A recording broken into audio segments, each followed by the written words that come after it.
Hey, Shalom. I'm going to start off by giving all praise, honor, and glory to Yahweh Shem Yahushua by Hashem Rakah HaKodash. Double honor to the apostles and elders, great millstone. Peace and blessings to you, brothers, pushing this truth throughout the four winds. As you see, these videos entitled Persistence. And the definition is basically firm or obstinate continuance in a course of action in spite of difficulty or opposition. So, in so many words, no matter what comes against the mission or the course, staying persistent means dialing in and not saying it's always going to be the prettiest or look the best or whatever, but you're staying in a space to where you know the mission. You're not aborting the mission no matter how hard it gets. Okay. This is a Sirach 2:1. It says, "My son, if thou come to serve the Lord, prepare thy soul for temptation. Set thy heart aright and constantly endure, and make not haste in a time of trouble." Because when times of trouble come, the first thing we want to do is we want to get out of it. Nobody likes to be put in a discomforting position. Our natural instincts is just want to be, get out of it, but it's telling us don't make haste because it's a lesson in it. Job 38:3, it said, gird up now thy loins like a man, for I will demand of thee, and answer thou me. So it's going to go a certain way regardless of how you receive it. It's inevitable. You're going to go through things. That's just the way it is. It's the way you handle it, So being persistent, you understand things are going to come, but the mission at hand is the mission at hand, and that's what we got to stick to. Isaiah 30:20, it says, "And though the Lord give thee the bread of adversity, Salakia, and the water of affliction, yet shall not thy teachers be removed into a corner any more, but thine eyes shall see thy teachers, and thine ears shall hear a word behind thee saying, This is the way, walk ye in it, when you turn to the right hand and when you turn to the left." So it's going to be all around. The truth is everywhere.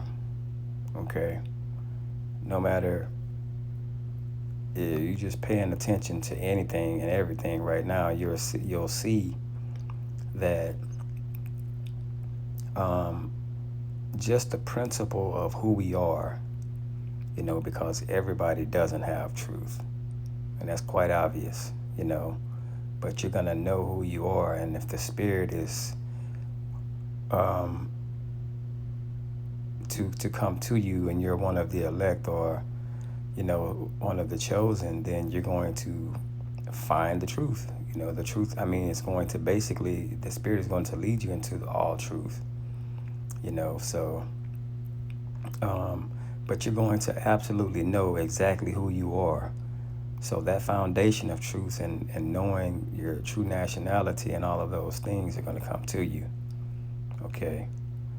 Matthew 24:12, it says, "And because iniquity shall abound, the love of many shall wax cold. But he that endureth unto the end, the same shall be saved."